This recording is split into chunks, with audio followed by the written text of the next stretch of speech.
కూర్చోవాలి. నూతన సంవత్సర సందర్భంగా కొన్ని విషయాలు తెలుసుకున్నామండి. ఏదైనా కానీ కొత్త సంవత్సరం కాబట్టి కొత్తలో మనకి కొత్త కొత్త నిర్ణయాలు ఉంటాయి కాబట్టి కొత్తగానే ఉంటుంది. కానీ దాన్ని మనం ఎంతవరకు సాగించుతాం అనేది దాన్ని మనం కాపాడుకోవాలన్నమాట. ఏదైనా అంతే, ఇప్పుడు కొత్త డబ్బుల కారు కొన్నా ఏది కొన్నా కానీ కొత్తలో దాన్ని మనం చిన్న డస్ట్ కూడా అంటే చూసుకుంటాం.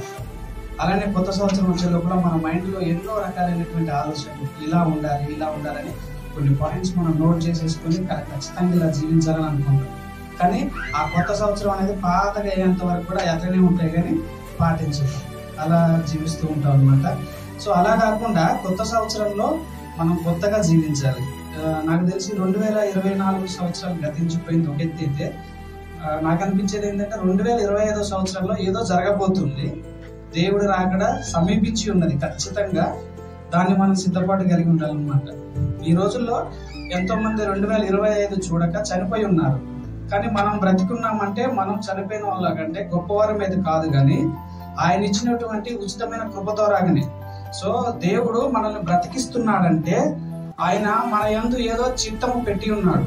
ఆ చిత్తము నెరవేర్చడానికే మనల్ని బ్రతికిస్తున్నాడు అనమాట. రీసెంట్ గా చూస్తే చాలా మంది గొప్ప గొప్పలు, రతన్ టాటా గాని, మన చనిపోయినటువంటి మన్మోహన్ సింగ్ గారు కానీ, వాళ్ళకంటే లోకానుసారంగా మనం పోల్చుకుంటే మనమైతే గొప్పవారం కాదు. కానీ దేవుడితో మనం పోల్చుకొని ఆయన ఇచ్చిన జీవితం ఎందుకు మనం బ్రతికున్నామని ఒకసారి తెలుసుకుంటే దేవుడి దృష్టిలో మనం గొప్పవారమే. సో ఖచ్చితంగా మనం బ్రతికున్నామంటే దేవుడి యొక్క చిత్తం ఏదో ఉన్నది. సో ఆ చిత్తం ఏంటో మనం తెలుసుకోవాలంటే ఖచ్చితంగా ప్రార్థన చేసుకోవాలన్నమాట. ప్రార్థన చేస్తేనే ఆయన యొక్క చిత్తం తెలుసుకుంటాము. సో యేసుక్రీస్తు ప్రభువారు భూమి మీదకి వచ్చినప్పుడు మరణము చిన్న ఏజ్ లోనే పుట్టిన పిల్లల్ని చంపాలని అన్నప్పుడు ఆయన మరణం కాకుండా కాపాడిన విధానం మనందరికీ తెలుసు. ఎందుకంటే యేసుక్రీస్తు ప్రభు యొక్క చిత్తం ఏంటంటే లోకమంతా పాపంలో నిండిపోయి ఉన్నప్పుడు సో అతను వచ్చి మనందరినీ రక్షించాలి, రక్తం కార్చి మనల్ని రక్షించాలనేటువంటి చిత్తం. సో చిన్నప్పుడే చిన్న పిల్లగాడిగా ఉన్నప్పుడే చంపాల్సింది. దేవుడి చిత్తం ఏంటంటే ఒక చిత్తం ఉంది కాబట్టి అతన్ని కాపాడిన విధానం ఏంటో మనకు తెలుసు. అదే విధంగా మోషేను కూడా మనం చూసినప్పుడు, మోషే కూడా పుట్టినప్పుడు చిన్నపిల్లలందరినీ చంపాలని రాజు ఆజ్ఞేస్తాడు. ఆజ్ఞేసినప్పుడు మోషేను కూడా వాళ్ళ అక్క ద్వారాగా ఎలా అయితే జంపు పెట్టెలో పెట్టి కాపాడిన విధానం ఏందో మనం తెలుసుకే ఉన్నాం.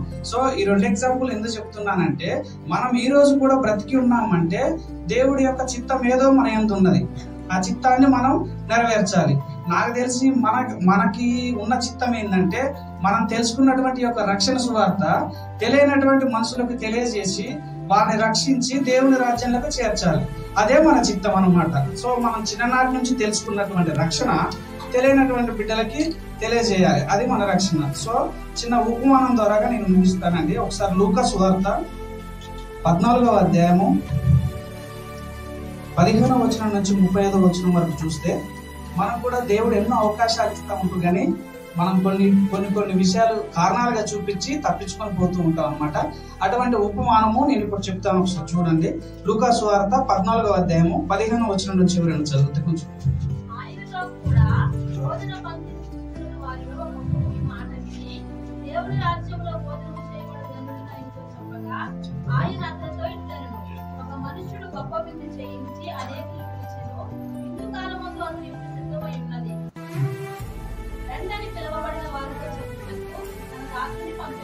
అయితే వారందరూ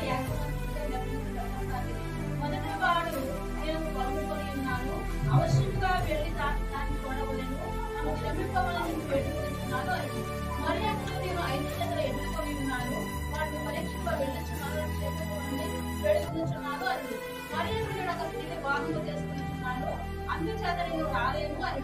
అప్పుడు ఆ దాసి ఓకే, ఇక్కడ యేసుక్రీస్తు ప్రభువారు ఒక దగ్గర కూర్చొని ఉన్నప్పుడు అతని దగ్గరకు ఒక అతను వచ్చి దేవుని రాజ్యంలో ఉండేవాడు ధన్యుడు కదా అన్నప్పుడు యేసుక్రీస్తు ప్రభువారు ఒక ఉపమానం చెప్తున్నారు. ఏంటంటే, ఒక యజమానుడు గొప్ప విందుని ఏర్పాటు చేసి అనేకులను పిలువనంపించి ఒక దాసుడిని పంపించాడనమాట. పంపించినప్పుడు ఆ దాసుడు వెళ్ళి 3 మనుషుల్ని కలుస్తాడండి.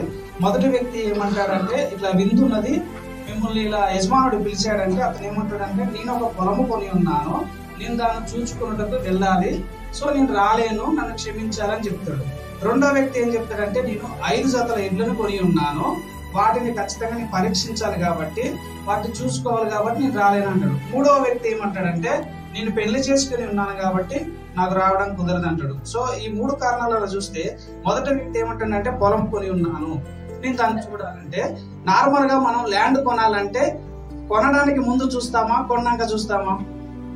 కొనడానికి ముందే చూస్తాము. సో ఇతను చెప్పేది ఏంది? అబద్ధం. పిలుస్తుంటే ఆ యొక్క విందుకు రావడానికి ఇష్టం లేక నేను ఒక ల్యాండ్ కొని ఉన్నాను, నేను దాన్ని చూసుకునేటప్పుడు వెళ్ళాలి, నన్ను క్షమించుము, నేను రాలేను అంటాడు. సో ఇది ఖచ్చితంగా మనకు అబద్ధం అని తెలిసిపోతుంది. రెండోది కూడా 5 జతల ఎడ్లు. 5 జతల ఎడ్లు అంటే 10 మొత్తం. అతను ఏమంటాడు? నేను 5 జతల ఎడ్లు కొని ఉన్నాను, వాటిని పరీక్షించడానికి చూడడానికి నేను వెళ్తున్నా అంటాడు. ఏదైనా కానీ గొడ్లు కొనడానికి ముందు మనం చూస్తామా కొన్నాక చూస్తామా? కొనడానికి ముందే చూస్తాం. సో ఇతను కూడా చెప్పాడు. సో దీన్ని బట్టి మనం నేర్చుకునేది ఏంటంటే మనకు కూడా యజమానుడు అంటే యేసుక్రీస్తు తండ్రి అయిన దేవుడు, దాసుడు అంటే మన యొక్క సేవకుల ద్వారాగా ఎన్నో విధాలుగా రక్షించాలి, సువార్త ప్రకటించాలి, తెలియని వారికి చెప్పాలి అని మనకి ఎన్నో విధాలుగా మన దగ్గరకు వచ్చినా గానీ మనం ఈ లోకానుసారమైన కారణాలు చెప్పి తప్పించుకుంటున్నామేమో ఒకసారి గమనించుకోవాలన్నమాట. సో నేను అది ఇదని అందరికీ ఉంటదండి. నేను కూడా అయ్యగారు చాలాసార్లు చెప్తాను, చాలాసార్లు తప్పించుకుని తిరిగినటువంటి వ్యక్తినే. కాకపోతే ఖచ్చితంగా 2025లో అయినా మనం ఇలా తప్పించుకొని తిరిగేటటువంటి బిడ్డగా కాకుండా ఆయన యొక్క రాజ్య సువార్తను ప్రకటిస్తూ తెలియనటువంటి బిడ్డలకి తెలియజేసే బిడ్డలుగా మనం జీవించాలని కోరుకుంటున్నానండి. అదే విధంగా అలా కిందకి చూస్తే ఒకసారి 21వ వచనం చూస్తే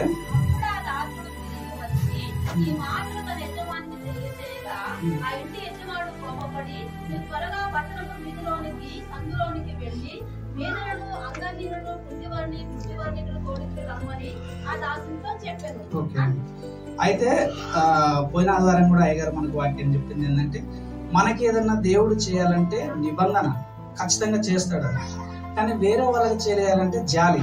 సో ఇక్కడ విందు యజమానుడైనటువంటి యేసుక్రీస్తు తండ్రి అయిన దేవుడు మనల్ని ఫస్ట్ పిలుస్తున్నాడండి. ఎందుకంటే మనం రక్షించబడినటువంటి జనాంగం కాబట్టి మనం పిలిచినప్పుడు మనం అనేక కారణాలు చెప్పి తప్పించుకొని ఉన్నప్పుడు నెక్స్ట్ స్టెప్ సెకండ్ ఇన్విటేషన్కి వెళ్ళిపోతుండు దేవుడు.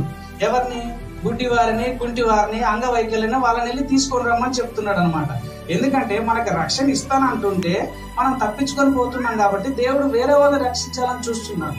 సో వాళ్ళని కూడా తీసుకొని రమ్మన్నప్పుడు అతను వెళ్తాడు. అతను వెళ్ళి మళ్ళా వచ్చిన తర్వాత మళ్ళా స్పేస్ ఉంటుందండి. కింద కంటిన్యూస్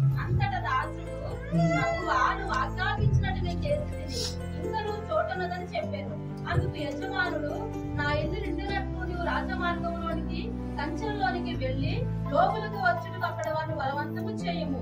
ఏలయనగా పిలవబడిన ఆ మనుషుల్లో ఒకడును నా విందు రుచి చూడనని మీతో చెప్పుచున్నాను అనెను. బహుజన సమూహములు ఆయనతో కూడా వెళ్ళుచున్నప్పుడు ఆయన వారి తట్టు తిరిగి ఎవరైనా నా యొద్దకు వచ్చి తన తండ్రిని, తల్లిని, భార్యను, పిల్లలు, అన్నదమ్ములు, అక్కచెల్లెలు, తన ప్రాణములు సహా వేషింపకుంటే వాడు నా శిష్యుడు కానేరడు. మరియు ఎవడైనా తన పిల్లలను మూసుకుని తను వెంబడింపని ఎడల వాడు నా శిష్యుడు కానేరడు. ఇక్కడ మొదట మనల్ని పిలిచినప్పుడు మనం పోలేదు, మిగతా వాళ్ళ అంగవైకల్యం ఉన్న వాళ్ళని కూడా పిలిచినప్పుడు అతని దగ్గర ఇంకా స్థలం ఉన్నది. మూడోసారి ఏమంటే ఎక్కడికైనా వెళ్ళి బలవంతంగా తీసుకొని రమ్మన్నారు. సో ఫైనల్ గా అక్కడ 24లో ఏం చెప్తున్నాడంటే పిలిచిన వారు ఖచ్చితంగా విందు తినరు అని చెప్తున్నారు. అదేంటి దేవుడే విందుకు పిలుస్తుంటే ఎందుకు విందు తినకూడదు అని అంటే మనం ఎన్నిక చేసుకునబడిన వాళ్ళం పిలిచినప్పుడు పోవట్లేదు కాబట్టి ఆ యొక్క విందు మనం తినము, అది అన్యజనులకు అవుతుంది అనమాట. సో ఇక్కడ డౌట్ రావాలి, అదేంటి పిలిచి ఎవడు రుచి చూడనని చెప్తున్నాడు, నిశ్చయంగా చెప్తున్నాడు అని అంటే దానికి ఒకసారి క్లియర్ గా మత్తయి సువార్త 12వ అధ్యాయం 43వ వచనం చూస్తే ఎందుకు ఆ విందుని మనం తినలేకపోతున్నాం అనేది క్లారిటీ ఉంటుంది అనమాట. మత్తయి సువార్త 12వ అధ్యాయము 43వ వచనం.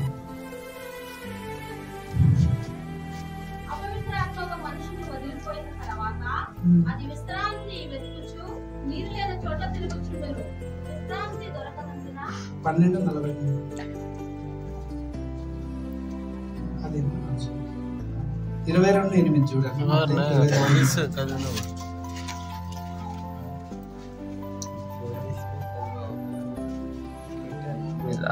సెట్టింగ్ నడుస్తుందా? సత్తే కదా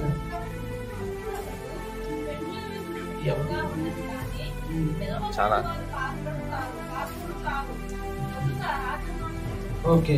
ఇక్కడ ఏంటంటే పెండ్లి వింది సిద్ధంగా ఉన్నది కానీ పిలువబడిన వారు పాత్రలు కాదు. అదే అపోస్తుల కార్యంలో 13వ అధ్యాయం 46వ వచనంలో చూస్తే పౌలు బర్నబా క్లియర్ గా చెప్తున్నారనమాట. ఎందుకు మనకి ఆ యొక్క విందులో పాల్పంచుకోలేకపోతున్నాం అనేది అపోస్తుల కార్యంలో 13వ అధ్యాయం 46వ వచనం చూసినట్టయితే పౌలు బర్నబా